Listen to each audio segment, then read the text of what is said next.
Hello, welcome back. We're going to do something a bit different today after a break of a few days that I've had from chess, just with being generally busy with other things. And this morning, what I really want to do is just take it easy, not do anything too stressful. In fact, what I want to do is look through a game played by Mikhail Tal. Tal was at one point the world champion of chess, so he kind of knows what he's on about. But this game is a game that he played when he was 12 years old, so he was not yet the world champion, but I believe he was still pretty good. And this is taken from his book, The Life and Games of Mikhail Tal, and it's in the sort of beginning stages of the book called My First Steps, and this is the first full game that's given with annotations. So he actually annotates his thoughts about the game. He gives a little preamble saying that his annotations here, he didn't write them down when he was 12 years old. This is him, I think after he's become the world champion, he's now looking back at this game that he played when he was 12, and he's giving his thoughts about it. So it should be interesting to look at, should be a little bit of sort of fun. And let's just have a look. So Tal's playing with the white pieces. And this game was played in 1949. He opened with e4. Love to see it. Okay, his opponent played e6. Then there's d4, d5. Here I typically capture and go into a French exchange, where you exchange the pawns. But Tal played knight d2, which is also a very standard move, probably even more standard than the exchange. c5, grabbing space, looking to put the knight behind the pawn on c6. And here we have e takes d5 at this point. Now, here Tal just says that this is very similar to how many other games have already gone. We have queen takes, and then knight g to f3, and then knight c6. So here it seems there's lots of pressure on this pawn.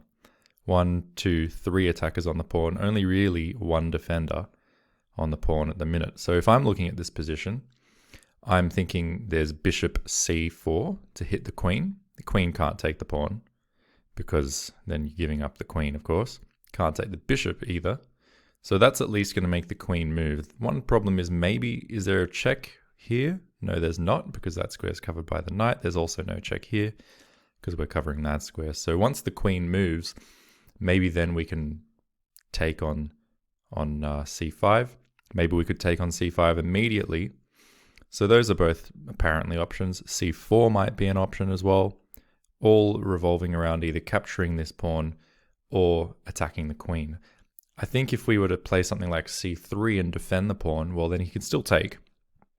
And if we take back, he can take again by the looks of it. So I'd rather either attack the queen with one of those moves or take the pawn. And I think of all those moves, I think perhaps the bishop move is nice, because it gets us a step closer to castling as well. So I think that's probably what I would do. And maybe another option would be bishop b5 to pin this knight, removing one of the attackers on the pawn. But I think he can still take the pawn there if he wants. So I think I would attack the queen. But let's see what we have by Tal. Indeed, Tal plays bishop c4. And we have queen h5 in response, having to move the queen away somewhere. Now, Tal says that modern theory takes a skeptical view of this maneuver, but he doesn't really consider it that important to go into a detailed analysis of at the moment, and I'm happy with that because, like I said, just trying to enjoy this morning, not do anything too stressful after a busy few days. Now, here, d takes c5, which is what I had thought would make sense. What Tal has to say here is that this continuation is possibly the strongest rejoinder. I don't even know what rejoinder means. If we use the retrospective method, it can be supposed that the white player, he's speaking about himself here, who at the time already had a reputation as a tactician, simply did not care for the prospect of the queens being exchanged at some stage after the capture on d4. D4. I don't see a capture on d4, so I don't really know what he's talking about. Anyway, bishop takes c5. Bishop takes c5. Now we have knight e4. Is that correct?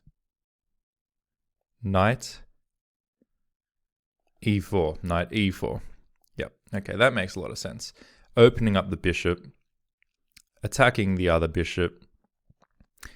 Yeah, looks really nice. Maybe threatening to get the knight up here if this bishop leaves this diagonal. So I would maybe assume that we might see something like bishop e7, but I'm not sure.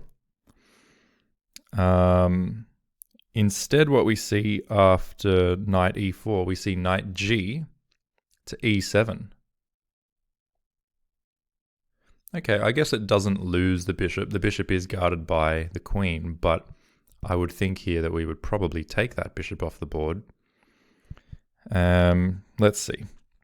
So knight g e7, he says this was because of the unpleasant threat of the knight's intrusion onto d6. Indeed. That move would have been a nice one.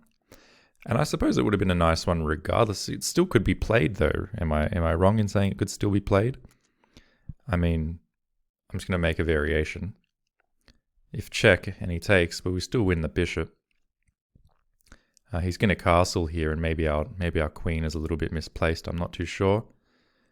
But regardless, this position looks good. I'd be tempted to take the bishop. Of course, castling here is also a nice looking move.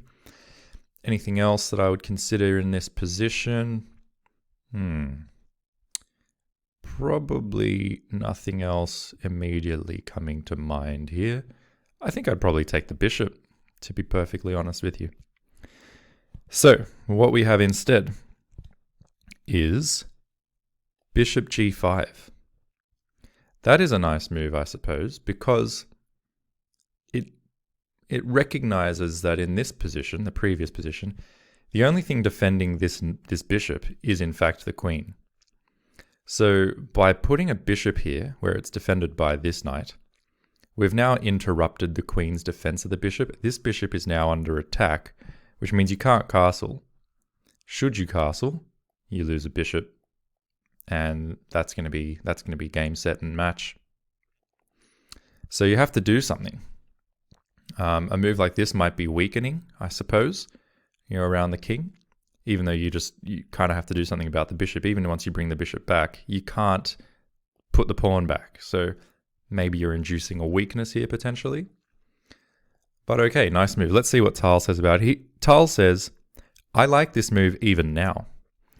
It emphasizes the bad position of the black queen. Okay. And it also keeps the bishop under attack. So it emphasizes the bad position of this queen. Very nice. All right, so what we see here in response is queen g4. Queen g4 attacking this pawn. Now I think I would like to just castle here, would be my thought. Why not just castle? Possibly h3 would be another idea, but I don't want to go into those complications of allowing him to take on g2. So castling, having the king protect g2, maybe h3 after that. That would seem to me to be a sensible way to go. Tal says, while there's no denying that this is a clever reply, this queen g4, he says, instead b6 was nevertheless the lesser evil. Although even in this case, after knight takes on c5, b takes c5, queen d6, queen d6. Black's position is unenviable, and you can see why. There's 2 different isolated pawns. We've got a very active position. We've got the bishop pair. Things are looking pretty good here. So I guess instead of that, like we said, Black's put the queen here. And Tal does not castle like I would have done. Although I'll just check with the engine. I would have thought here castling would be okay. Let's just see. Ooh, no, castling is definitely not okay. Look at that. I'm just giving up a full knight. So again, I'm glad that I'm not I'm not the one playing yet, because clearly, I still am not back playing the way I'd like to play. Just let me fix up the orientation of this screen if I can. Maybe I can't. And you know what? Who cares? So I guess the point was he wasn't just attacking g2, he was also attacking this knight. And that makes the move queen d3, which Tal actually played, a lot more understandable. Defending the knight, but also allowing queen takes on g2 if he wants to do that. So that's somewhat interesting. Keep in mind, though, that if queen takes on g2, this bishop still hangs. So he still has to do something about the bishop before he can do any of this kind of business. Because after he takes, the rook comes here. And once the queen moves back, we take this bishop. And we're doing really well. So, with all that said, what does black do here? Well, here black does play b6. And Tal now says that the inclusion of the moves instead of b6, the inclusion of the move knight b6. How do you play knight b6? Sorry, knight b4, attacking the queen. And then it would have to be something like queen e2, so still defend the knight. He says this would not help black. Okay, sure. So instead, we just have b6 now actually defending the bishop and possibly threatening this pawn now. And here, instead of castling short, which I think still I would do, if we put the engine on one more time, h3 also makes sense. Castling short is what I would do. Really, white's still better, but you've given up a lot of the advantage by castling short. Instead, it says we should just play this h3 move, allow the capture, and then castle long. Why? Is it because now this is a semi-open file, and if he ever castles on this side, we'll be able to quickly get an attack going? I suppose so. Anyway, let's turn the engine off and go back to the thoughts of Mikhail Tal and what he did here, because actually he castled long. And what he said about this position, if we just quickly get a computer analysis, still says he's doing very well, unsurprisingly. So after castles long, he says that such a critical assessment, and by critical assessment, he put 2 question marks after this move in his annotations, which means that he thinks this move, in hindsight, was basically a blunder. He was not happy with this move, at least looking back on it, as a world champion, looking at his childhood games, he thinks this move was pretty poor. And he says that he gives it such a critical assessment. He says it's by no means a sign of the skeptical attitude of a venerable grandmaster to his young, inexperienced namesake. If I had had to annotate this game 25 years ago, the verdict would have been the same. It's difficult to believe that white should miss the chance to win the game immediately using arithmetic. I think he's trying to say that he had a forced win. And the forced win that he gives, in fact, starts with h3, as was suggested by the computer. He says h3, and then he goes in brackets, if queen takes on g2, you now go rook h2. This is the variation that he gives, rook h2. And in fact, that queen looks pretty much trapped to me. The best it could do is give itself up for the rook. And life is really nice. So that's why he's not at all afraid of queen takes g2. Not because of rook g1, but because of rook h2. Very nice.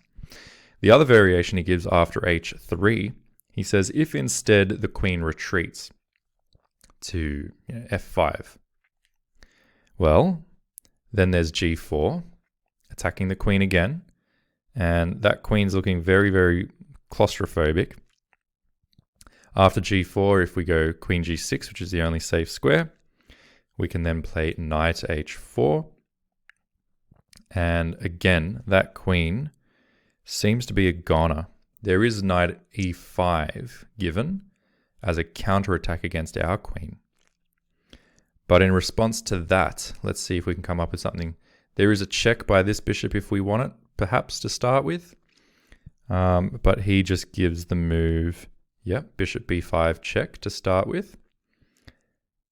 Or he alternatively says, or just bringing the queen back here so it's no longer attacked. This queen is still going to fall. So basically he's saying, in this move, he castled. And whilst he still has a very nice position, he should have seen and should have played for the forced win of this queen with h3. Fair enough, fair enough. Using simple arithmetic. Regardless, after castles, Black plays himself to castle on the short side. And in this position, I think h3 is still very tempting. Here we have, instead of h3, we have bishop f6. Bishop f6. Now, if that's not a move that screams Mikhail Tal, I don't know what is. Tal was obviously known as being a very sacrificial player, a very tactical, exciting player. And here you see why. He doesn't play the obvious h3. He puts his bishop apparently on pre. Now, if this bishop is taken, the obvious answer is knight takes back with check. And when the king moves, you can jump back and take the queen as well. So in that sense, the move makes sense. But of course, Black's not forced to take. So let's see what Tal said about this move, bishop f6. What he said was, instead of capturing the queen with the variation given previously with h3 and then either rook h2, or depending if the queen moves over here, g4 and then knight h4, instead of that whole thing, which still works, that's what he says, instead of that, White just gives away a piece. No doubt the idea of placing the bishop on pre appeared so tempting that other possibilities did not occur to me. Unfortunately, this disease from my youth sometimes recurs even now, he says. On the other hand, if this is the case, then the question arises as to why did White not play bishop f6, a move earlier, when at any rate it was less risky? Yeah, well, who knows? Maybe you didn't see it a move earlier. I'm absolutely sure that my opponent's reply came as a surprise to me. And so, much as I would like to, I cannot give this game in the category of intuitive or Tal sacrifices. Here we have queen f4 check. Okay, we move the king to the side. And now g takes f6. And it looks like you've just given up a bishop there, Mikhail Tal. So the situation had changed somewhat. Black has an extra bishop, for which I now do not see any compensation at all. It's kind of, my own note here, reassuring to see that even someone who was a world champion, extremely talented, a reputable tactician at the time, sure, he was young, but obviously still an excellent player, he also has just made a blunder giving away a bishop. So it's not something that denigrates my own skill or my own ability in the game that I also make blunders, because world champions blunder as well. He doesn't see any compensation here. On the other hand, it was not difficult to detect that the black king's pawn cover had been weakened, of course. White continues as if nothing happened. g3, attacking the queen. We have queen h6, coming back, staying around the king side, keeping an eye on this pawn. and now even g4. Now, I suppose he's threatening to play something like g5, attacking the queen, which can't take the pawn. So if the queen moves, we're going to take here and open this whole king side up. And if he takes with the pawn, that also opens the whole king side. So he's just trying to open everything up. So now black goes queen f4, so that at least this move won't come with the same threat. So this queen f4 move, he says, is the most logical. On this square, the queen is excellently placed. In reply to king h8, if we go back, if he had gone king h8, I would, of course, have continued h4, looking to open everything up. But instead, queen f4. And now, g5. He plays this anyway, trying to open everything up. We have f takes g5. Now, he says it was hardly good to open the g file for white. So by doing this, he somewhat keeps it closed. 16, he says f5. If instead f5, attacking this knight, your knight moves and gives a check, perhaps. And then king h8. He says this was a much simpler way of defending from the black perspective, because now the g file is still, for all intents and purposes, closed. And so the king here is safer. This is a better way to defend. At this point, spectacular moves by the knight on f3, so as to move the queen to h3. They fail. Basically saying here black is defending nicely. But after doing this, well, now that's not a white pawn, it's a black pawn. It can be taken, this file can open, and we're going to have attacking prospects essentially immediately. So here, knight f takes g5 with the concrete threat of knight to f6 check. And obviously the queen would then be able to come in here with a mate. So there's a big threat on the board now, pretty obviously. So h4 is played. Sorry, I think I've missed something. Knight g6 is played. Knight g6. So now even if there is a check, if I create a variation, he can move out the way. And there's no mate because there's a knight in the way of this square. All right. So this knight move is a good one. And now there's h4. And I suppose what we're threatening is to push this pawn further to dislodge this knight. So after h4, now the threats to the black king have to be taken seriously. And he plays knight b4, attacking our queen. We've seen a few times that queen e2 could be a good response in these kinds of examples. Let's see though how he wants to continue. Black's striving for active play, and this is understandable. But it merely helps white to transfer his queen to a more dangerous position. We go queen h3, getting everything over to the queen side. Apparently not afraid of a move like e5, which is in fact played, attacking the queen. Perhaps we're just going to settle down and play something like queen g2, which is in fact played. So I think those moves make a lot of sense. We should just quickly see what Tal had to say though. After e5, he says, after this move, black's king is in real danger. In the first place, the diagonal is opened for white's bishop. So not just black's bishop that benefits from e5, but also our own bishop now has more scope. The fact that black's light squared bishop is activated is, in the given case, a less significant factor. Instead, knight e5 would have been stronger. Knight e5 would have been stronger, attacking this bishop. Okay. In any case, queen g2, and now bishop f5, attacking this knight. Doesn't seem too dangerous. Tal says, with the last few moves, Black has significantly complicated his task.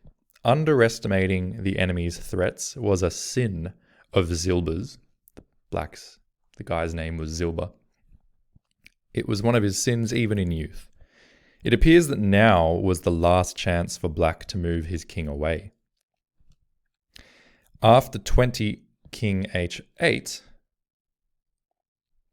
he says, the advantage is still with Black. We can verify that with the engine, if we like. Well, it's pretty even. Maybe it is slightly with Black. Who are we to argue? With Tal, he is correct.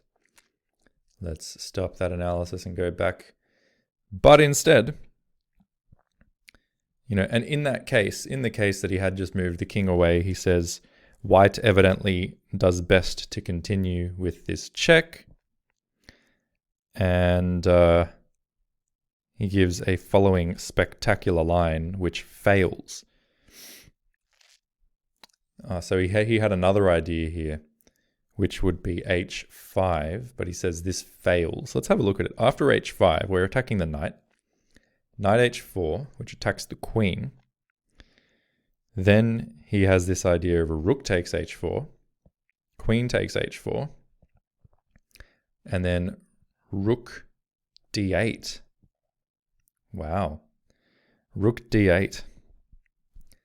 And I suppose what he's saying is if you take this rook, then there's going to be check. Let's have a quick look. If you take the rook, there's check. And that's actually checkmate. But he says that fails because Black doesn't have to take the rook. Instead, there is bishop e6. And the rooks defend each other. We've closed down this diagonal of the bishop. Everything seems to come to a grinding halt. So, regardless, let's not look at what could have been. Let's look at what was. After this, queen g2, bishop f5. We now have h5, attacking that knight. But Zilda does not move the knight. He instead plays king g7. That seems very odd. Tal says it's difficult to say what Black had overlooked. Perhaps he had intended knight h4.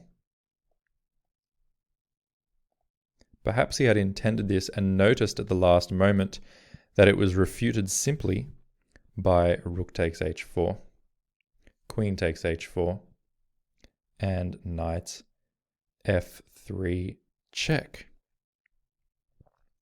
Or perhaps he was planning a counterattack, but had underestimated White's 23rd move, which is a couple moves from now. Here, he should first have eliminated the white knight at e4.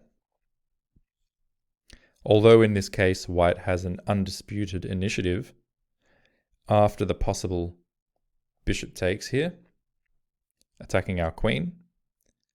Here, knight takes, defending our queen essentially. And now king g7. We take the knight. He takes back, keeping his king somewhat safe. And now rook d7, keeping pressure up on this pawn. Queen f5. These are moves I don't particularly understand on the face of them. And bishop takes on f7. And I think the idea is maybe if rook takes, well, to be honest, I don't really see what the idea is here. I really don't see what the idea is here. He hasn't given any more specific notes. I thought it might be something like this, dragging the king away, but then what? Take, and then the knight fork. Very nice. Very nice. Very nice. Instead, he moves his king to g7. And here, h takes g6, and h6. h6 he plays, actually. That's strange again. Attacking our knight makes a lot of sense. So what would I do here? Let's have a little think. In this position, yeah, maybe we'd probably play something like this, creating this variation. If he takes, we're fine. Obviously, we can take back. But I guess he's saying he can take this. I suppose that's his argument. And he's got a nice skewer going on here. So maybe we don't want to do that. Maybe we want to take with the rook, drawing the king out, and then give another check here, forcing him back. Let's put this one on the board. If he takes, we go check. If he goes back, we've got this check. And then once he's here, maybe we can give this check.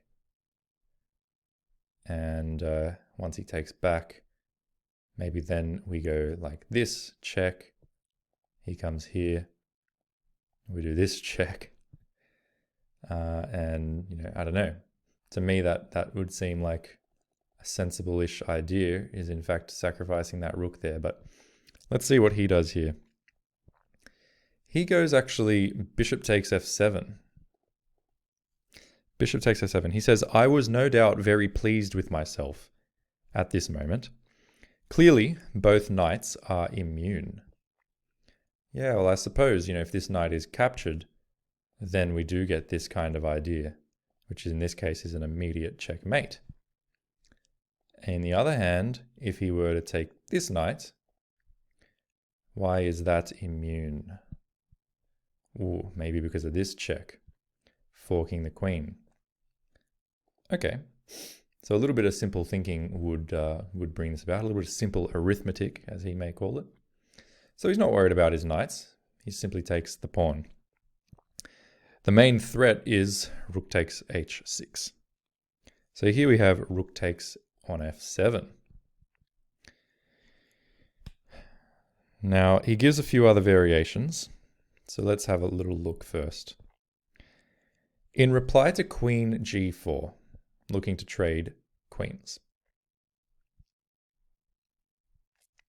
he says queen h2 is the easiest way to win. Just looking at this pawn, and if it moves, just looking to give a mate. Here, if instead of that, we had knight takes on c2, trying to be really tricky, this would perhaps have set white the most difficult problems. It's hard to be sure that I definitely would have found the winning maneuver, which in this case still is rook takes h6. And why is that? Well, you can't take the knight. You can't take the knight here because now you get queen takes g5.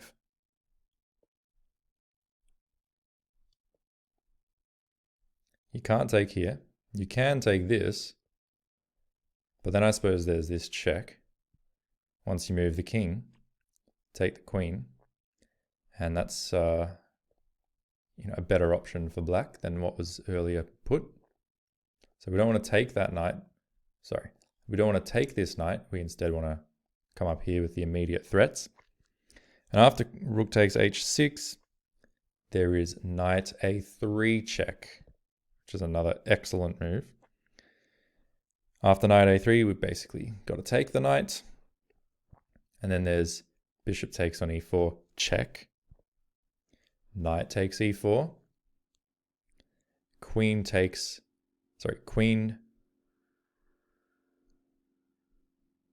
h6. Yeah. And then rook h1. And that's still winning for white, but that was pretty difficult to come up with. So instead we had rook takes f7. Now, clearly, pawn takes rook. Now there's pawn takes knight. And knight takes g5. Looks really nice. Giving up possibly the check, move the king, lose the rook, but with such a strong attack over here, it should all be fine. So here we see queen takes f2, in fact, taking this pawn. We could give a double check, which is what in fact happens. So we go knight e6 to double check. King has to move. And Tal says, by the age of 12, I had mastered the technique of the forced line mate to a sufficient degree. No further commentary is required. This is all forced. King takes f7. We go queen take g7 check, allowing the king to take on e6. But then we play rook h6 check. Well, he tries to defend by giving the bishop up. But we now go queen takes g6. After queen takes g6 check, king's got to move. It's only one square for it. We now go rook h7 check. King has to move to f8. And from f8 there is this check on g7. King once again has to move. And finally we have queen d7 check. And then to finish off, checkmate. Right. So I guess what can I take from this game in general? It's quite an interesting one. If we go back to the start, we see this was a nice maneuver, which made a fair bit of sense. Then taking that pawn, jumping the knight up here was good. This was a really nice move. Attacking this bishop in a sort of covert way. Excuse me. Emphasizing the bad position of this queen. When the queen moved down, it was important not to lose sight that this is not the main threat. The main threat is against the knight. So defending that knight is important. And not being afraid of this move at all. Not being afraid of that move at all, because we'd be able to take this bishop. Even once he defends the bishop, castling, which he said was not nice because here he's got a forced mate, a forced way to win the queen. So, arithmetic, as he called it, I think would be the lesson of this game. Calculating forcing lines that either win a queen or at the end lead to checkmate.